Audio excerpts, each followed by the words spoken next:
Bonjour, bonjour, bonjour, très chers internautes. Je sais que vous êtes très nombreux. Oyo Bwanda vous êtes direct na biso. Alors, Ndeka Kolo Mukila Sala, Bamsuazola, la Bamsuazola Muka.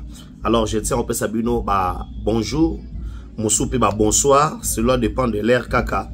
Oyo Bozuli Baku, ya Kolanda Biso, Awa na chaîne na Biso, BM Télévision. Alors, vous êtes très nombreux au Wandoza direct na biso dans la bino. Beau aimer vidéo, beau liker, beau partager. Alors, on va commencer par la situation à l'est de la République démocratique du Congo. Totalement n'engezali ko évoluer. Alors, boye ba déjà qui a tolo ba awa FARDC azali na 1 km ya ville ya Bukavu. Puis précisément na niveau ya Kibati. Alors, bo so ba image ya ba Wazalendo. Boye bandenge makambo ezana kati yako kende. Alors, tobete sous ma solo na kati émission mkona lelo, on va parler dossier ya niveau conférence ezana France sur Mamouitali RDC. Qu'est-ce que la communauté internationale azako senga ba fungo l'aéroport ya Goma? Pourquoi tobete ma solo? Awa pourquoi la France veut s'impliquer quand on moni que non ba Black Water bazade ya na terrain, ba osa musala. On va parler aussi tout au long de cette émission. Il y a ADT, parti José Makila. Après le PPRD, Yangope, ba suspendre un ministère de l'Intérieur. Bogoye ba ponanine. Tobeta masolo awa. Boluka boy ba makambo belé. Alors, comme nous le demandons chaque fois de aimer la vidéo, de liker et puis de partager, bossa lango pona biso.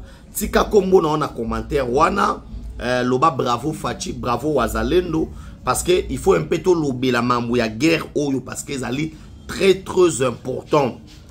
Bandeko tango biso tozo la toza ko la muka awa, il y a des choses où ezana kata osema na République démocratique du Congo ozo senga plus ya ba attention na biso pe ya moral na biso ezala likolo. Pourquoi j'ai dit ça?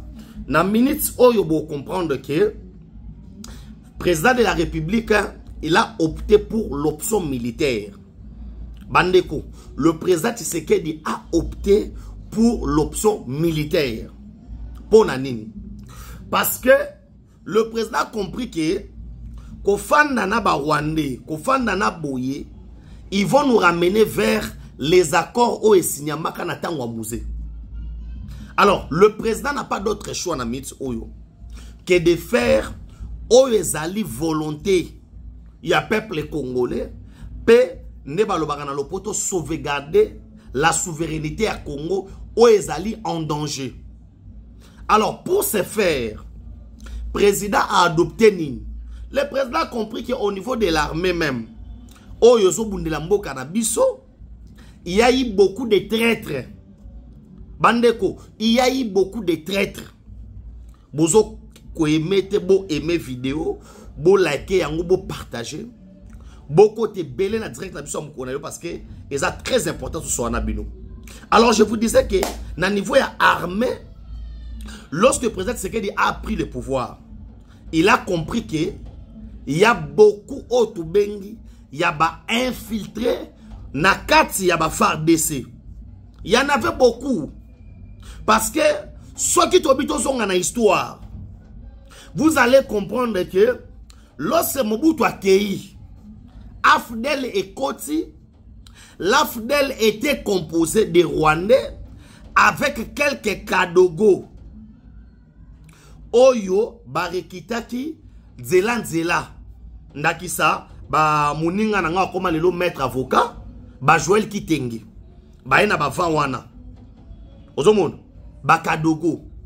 C'était des jeunes garçons patriotes oyo balandaki mouvement ya Mouzé Laurent Désiré Kabila, mais les commandements militaires ya Afdel est composé plus na ba Rwandais na ndamwa ba Ougandais.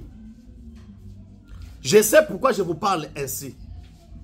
Le commandement militaire c'était plus des Rwandais na un peu des Ougandais. Mouto banda ko rekite mingi ba nani ba Congolais nde oyo 2 mois avant liwa ya musée muzo tozaba bomaye na kombo ya Masasu. C'est pourquoi la garde rapprochée ya musée Laurent Désiré Kabila était composée au tobengi plus na batu oyo Masasu arekitaki. Et que si Bazako il y avait que le Rwandais na commandement. Yango komona ke musée apesaka charge. Il y a chef d'état-major général, il y a armée à James Kabarebe ou Azatouti. C'est qu'on n'avait pas l'armée bande konanga na Mukuse. Ba ex-phase, ba DSP, ba Kima, ba Ngambu, Ndambu, ba Kenoko tan armée na Angola, Ndambu ba Kenoko tan armée na Congo Brazzaville. C'est ça l'histoire. Mouzeta moyen n'y avait pas l'armée. On devait reconstituer l'armée. Mon compagnon que quelques mois après, il y a Mouzé qui va dans le pouvoir. Bato bayaki na ye, ba Rwandais, ils ont commencé, il y a Koluka Koboma Mouzé. Aimez la vidéo, la été partagée, boche langa ba j'aime belé. Boko melanga bravo wazalendo. Parce que faut expliquer nos makambo pour vous comprendre très bien. C'est comme ça que la guerre a éclaté. Pour nini, ba Rwanda ba ki na musée. Voyant que musée n'a pas respecté un cahier de charges.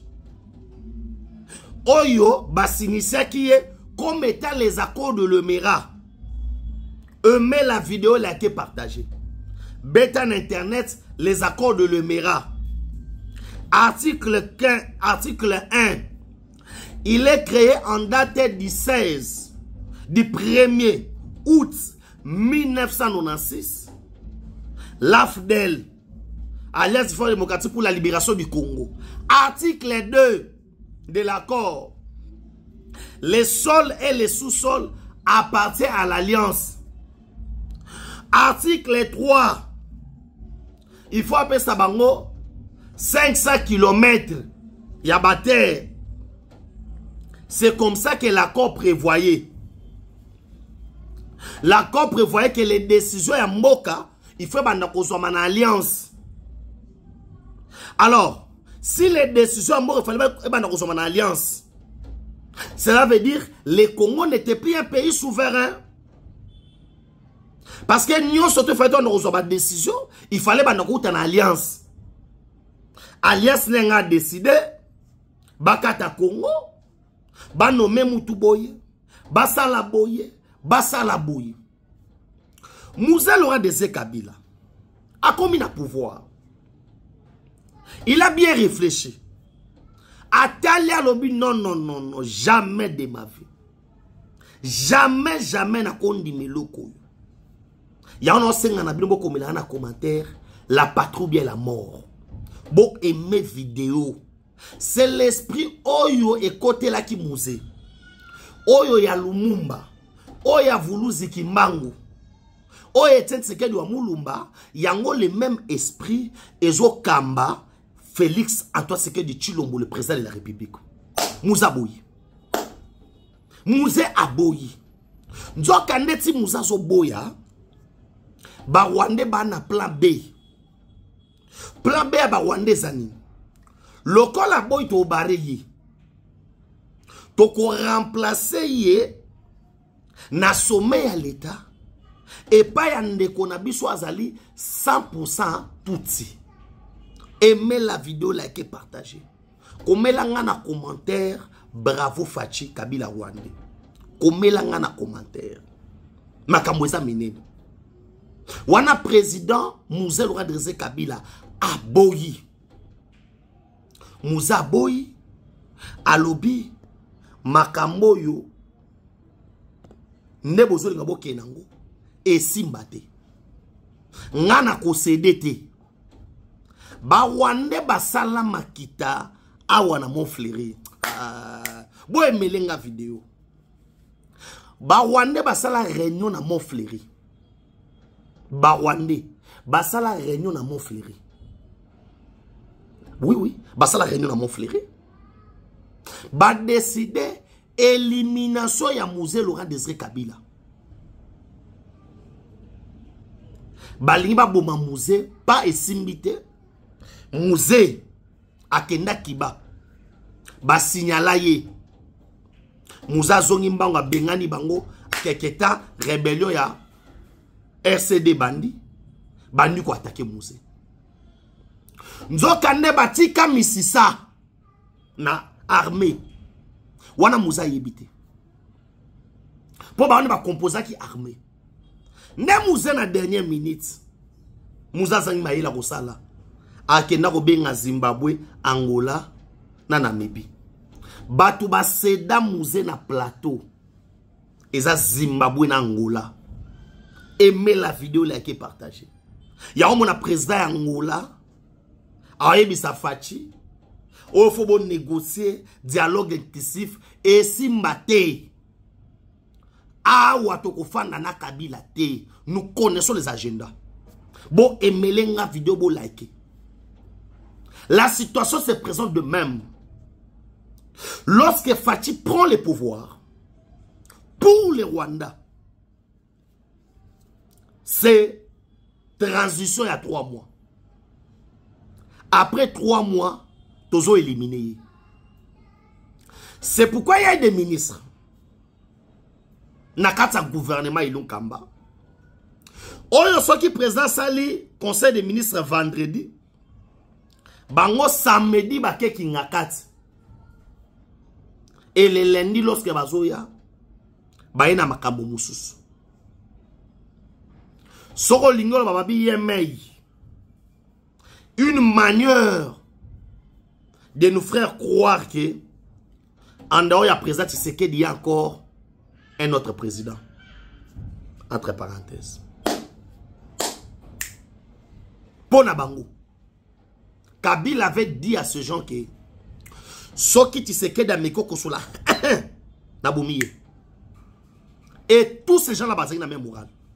Bandeko basaki na même morale wana. C'est comme ça qu'on a eu ce pouvoir. Oyo lelo nana posa ba fungula matoyi. Bayeba. Côté ni toke na makambu. Oyo aujourd'hui le peuple congolais doit vous dire merci à Fachi. Merci parce que nous avons un président dont le destin de Dieu est sur le Congo. Bandeko, le président Tshisekedi pouvait accepter Afandi Naye, Pe Akangi Bisakalobi, c'est fini pour mes 2 mandats, Nakamanza na Kei. Mais lorsque le président a compris danger, oyo tozo courir, le président dit non. S'il faudrait mourir, je dois mourir. Mais mon pays ne peut pas rester colonisé par les Rwandais. Aimez la vidéo, likez, partagez. Non, il au gang trop. N'a pas de temps. Tu sais qu'il a pu faire au Kabila Salate. A Salangote. Papa, à Salangote. Aujourd'hui, il y aura Polydor, il y a banana. Une route qui va quitter Kobanaba Congo. Ti Sakanya. Nakatanga. Passa par les Kasai. Et ti kala kozalate. Makamona oloba ezali imaginaire te. Ezama mweza réel. Plus de 3000 et quelques kilomètres. Oye kozala construit na moins de 10 ans. Kabila ne l'a pas fait. Tshisekedi a doté de la République démocratique, est en train de doter la République démocratique du Congo une armée républicaine. On n'avait pas l'armée. Aimez la vidéo, likez, partagez. J'aime. Nangito solo là. J'aime quiconque un défi, aïe un débat. Dans le barrage chaque jour. Il n'y a pas mieux que Tshisekedi depuis 1960. Il n'y a pas mieux que Tshisekedi depuis 1960. Depuis Congo a indépendance. Il est là, présent le Tshisekedi Azate. Et ça pour la qui dit aller loter. Aujourd'hui, nous sommes en face, le pays était déjà parti. Le président Tshisekedi réunit tout le monde. À tel intention à Batou. Il voit, il détecte directement l'objectif est anime. Le plus grand problème na Rwanda, ce sont de terre. Sobi tout le monde, surtout tozo bundela lelo, tozo bundela mabele. Or, na hymne national, auto-hérita, Bazoyemba, nous peuplерons ton sol et nous assurerons ta grandeur. La superficie de notre pays, c'est 2 345 000 km², 410. Et les 10 là n'est pas négociable. Il y a une superficie à Mokanabiso. Alors, or, il y avait déjà un plan. Il y a Batuti Power qui a été signé. Rwanda, Ouganda et consorts qui devaient avoir des terres na Congo. Lorsque Fachi arrive au pouvoir, comme un fils politique, biologique, idéologique, stratégique de Tshisekedi wa Mulumba, il devait jouer la politique. Il y a les corbeaux et les renards. Tshisekedi devait faire semblant. C'est comme si de rien n'était pour que Tshisekedi comprenne les fonctionnements du pouvoir. Pendant ce moment-là, les gens qui ont travaillé avec Kabila ont pris Tshisekedi roi Mobobe na bango et Sili. Bando sa ba déclaration. Et le président était calme. Biso famille politique na IDPS. To koma ko tindika président Salaboye. Je vous avais assuré que le président de la République est la personne le mieux informée. Président Fandi, à quoi il se cache?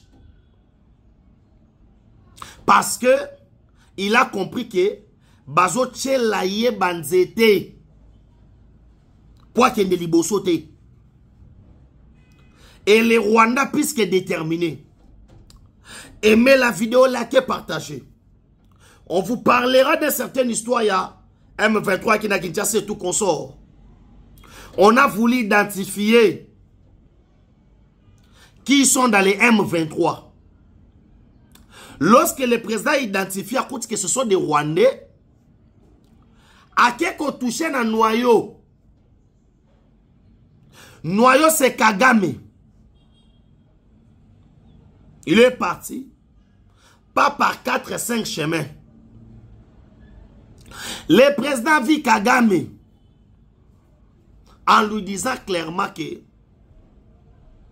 c'est important de la guerre. Vous voulez les richesses à Congo? Venez avec le partenaire Basomba, gagnez un peu de pourcentage. Parce que Bakolongo la Rwanda pembe na RDCT, c'est impossible. Nous sommes des voisins naturels. Ça, c'est la lecture. Il y a président de la République. Et le président est parti plus loin. En disant, moi Tshisekedi, je rêve d'un Afrique il y a ma route. Ça veut dire l'Afrique, il y a développement. L'Afrique de cohésion. L'Afrique des échanges. L'Afrique du développement économique. Parce que parmi les voies, il y a communication qui amène le développement dans un pays. Il y a des routes. Parce que les routes permettra que l'échange économique est salement. Les liaisons entre nations. C'est pourquoi l'Europe est connectée. Les marchandises peuvent quitter l'Allemagne, atteindre la Belgique, peuvent quitter la Belgique pour la France, ainsi de suite. Alors, c'est cette Afrique-là. Oyo, ba père na biso, ba Tanguy Sabiso, ba Léopold Sédar Senghor, ba Kwame Nkrumah, ba Emery Patrice Lumumba. Tous ces gens-là rêvaient du panafricanisme. Une manière Yakosangana, comme le souhaitait Kadhafi, les États-Unis d'Afrique. Travaillons main dans la main pour le développement de l'Afrique. Et c'est cette Afrique-là dont Tshisekedi rêvait. Hélas, Kagame ne voyait pas les choses. Ndenge Facha Omonelango. Aimez la vidéo, likez, partagez. Naba non ça la émission moko lelo spécial. Bo aimez la vidéo, bo likez, bo partagez. Il faut te côté dans ma cause profonde ya makambo. Le président change maintenant les Kazakhs. Président Destin Lobino. Le col est commis à Bongoto Kende. Président vient nommer l'agresseur. Le nom c'est Paul Kagame. Président nomme le numéro 1 à M23, Kabila. Les gens étaient estomaqués. Les gens n'acceptaient pas. Kabila en Afrique du Sud. Comment président Tshisekedi Akendotanga ke Kabila Ndemutu azali en la tête ya rébellion M23. Bande kobo komelanga na commentaire Kabila Rwandais. S'il vous plaît, vous aimez vidéo, bah j'aime la vidéo Zamouké. Tout le monde était surpris. Bah moussou alobi ke azangelo roloba. Maloba ya Fachi Nganga. Maloba président de la République Nganga. Et ça là qui a 3 semaines. Tosutuka Kabila na Goma. D'abord, lorsque Bisso va combattre, nous de la communication, on a communiqué sur la présence ya Kabila na Goma et c'est le quoi Bisso to okosa. Zomona IDPS Bako aussi sa guerre président Komino Kabila Nemo Konza M23 Kabila Nganyazana Gomate. Où sont les images? Naebi na vanda jomo na moni kulutu na ngai Jean-Marie Kassamba que je salue. Jean-Marie Kassamba alela lobino ba image eza wapi parce que bolo mamweza imaginaire. Nzambala la raté. Kabila sali apparition na public. Fachi Alongi devant tout le monde. Fachi Alongi na minutes oyo Fachi ke na diplomatie likolo. Il a coincé Kagame de partout. On a coincé Kagame de partout. Lorsqu'on l'a coincé de partout, Kagame n'avait pas d'autre choix. Yoye Bisasko Hippolyte. Oh, Tobera na kombo Joseph Kabila. Bimasko na poisa. Po bitumonga na kokango sunga mokote. Hippolyte sort na Kenya. Place au basala AFC. Afdel. Ezelo Omoko. Kabila dit sauve le Congo.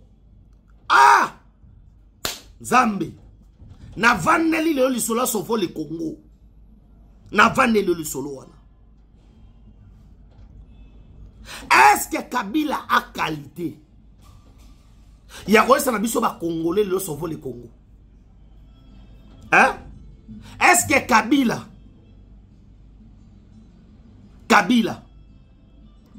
Torobet ali solo ya sauvé le Congo na ye.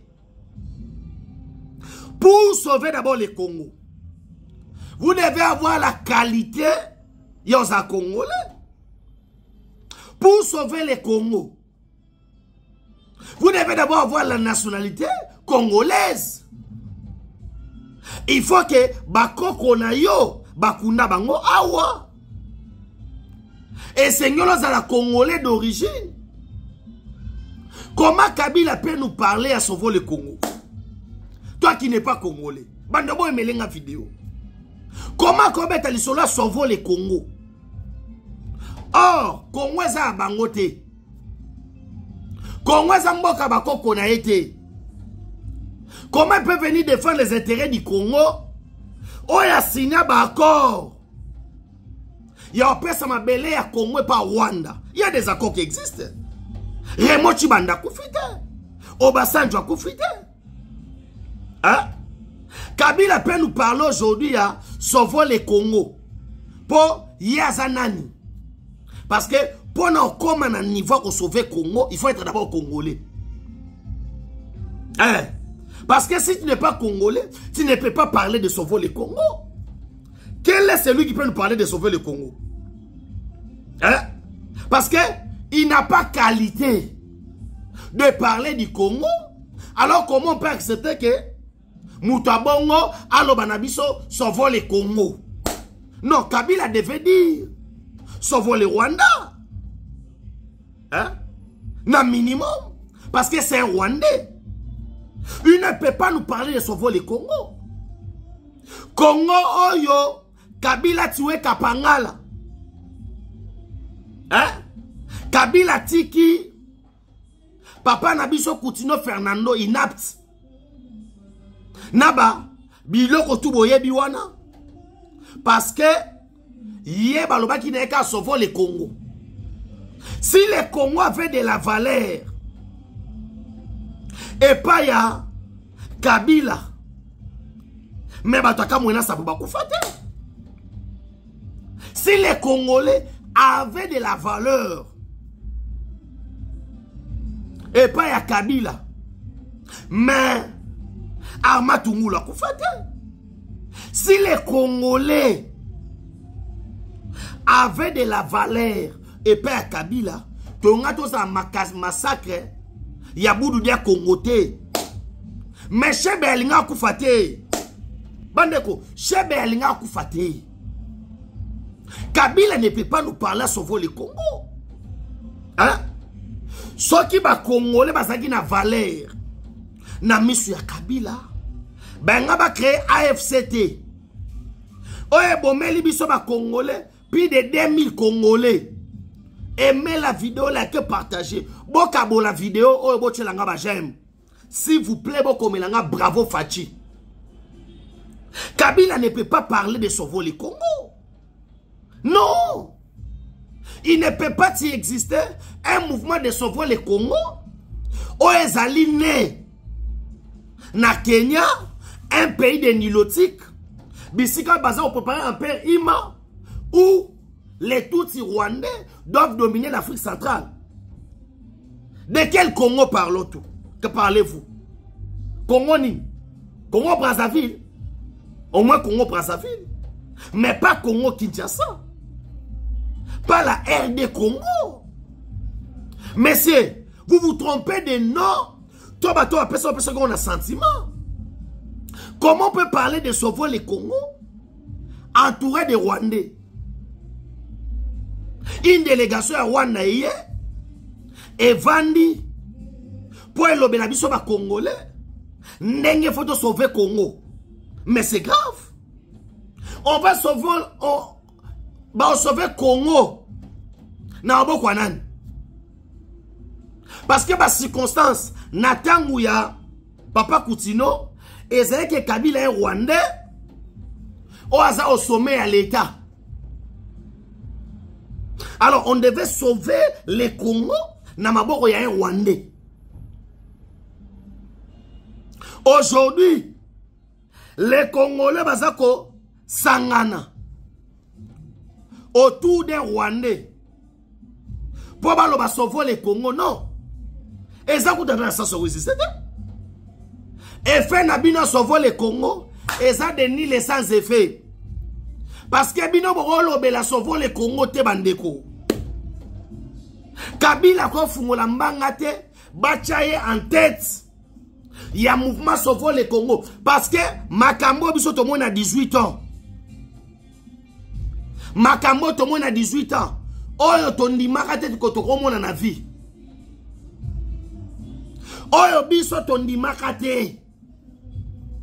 Oh, toi imagine kate. Mais pendant 18 ans, nous avons subi l'inacceptable dans ces pays. Je vous rappelle que dans ces pays, oh Kabila loba sauver le Congo. Oh Kabila fungola mbanga loba. Papa Tshisekedi Aouta, dernier jour de campagne. Kabila soit bandeko na ba Rwandais, les images sont là bandeko. Ah, les images sont là. On a tiré des Congolais boyés. Bandeko bo kabole la ngana vidéo oyo. Il ne peut pas parler au nom ya sauver les Congo parce qu'il n'est pas congolais. Celui qui peut parler au nom ya sauver les Congo peut-être seulement congolais. Tous ces gens au Bazali Awa 18 ans à Kabila. Yo Frank Diongo na Bengwata Bongo. Kabila tiki yo demi-mort. Est-ce que les Congolais ont la dignité? Quand quelqu'un comme Frank Diongo Oko Sangana Kabila pour pouvoir sauver Congo. Mais c'est soit c'est de la sorcellerie, soit on a pris un moutou. Makambo yo Frank Diongo Kabila modisi yo. Oye ba posé Congolais des fois on va essayer on sa politique na Congo. Te comment ba essayer ko ça la politique na Congo. Parce que dans sa politique en Zala. Dans sa politique ba idéalité. Dans sa politique intérêt à peuple été. Aimez la vidéo, likez, partagez. Les loba wazalendo ba telemi. Comme la ngana commentaire je suis wazalendo, aimez vidéo s'il vous plaît. Tika commentaire na yo. Les loba wazalendo ba telemi pona ni. Ba moni qui au sommet de l'État, il y a un Congolais de père et de mère. Kabila sauve le Congo. Au moment Mamadou Pouani. Mamadou Akufo Pouani. Lorsque Mamadou aligna kota na mboka ba Kabila na Rwanda. C'est comme ça qu'on a tué Mamadou. C'est comme ça qu'on a tué Mamadou. C'est comme ça qu'on a tué Bayuma. Tangu Muzama ba tomboki. Muzama ba desda lobi. Tosi la na Rwanda. On a tué Muzama ba. Ba officer Pouani. On a commencé à remplacer Barukaku Abarera. Une armée à 300 officiers. Au moins wapi 300 généraux mona bango wapi. Kabila commence à détruire. Oh lelo Dion wazoya na ye comme étant sauveur ya Congo. Jamais. Jamais. Makambo yo soto la musi Mobutu kukuwendu wazabanga aotomboka. Aotomboka. Un Rwandais ne peut pas libérer le Congo. On va libérer le Congo dans maboko ya nani? Parce qu'aujourd'hui, les contrôles qu'avait le Rwanda sur la République de moitié du Congo et elle est soutée. Et comme il y a un problème, il y a des Congolais. Il y a un monde qui a fait lobby na eke na Kabila vandate na nanga vandate nanga a un agenda de Rwandais. Kabila c'est pour les intérêts des Rwandais. Les Rwandais basangani autour il y a leader na bango et les Congolais veulent couvrir. Alors tozana bino pour na sabino que makambo et soukawate merci na bino.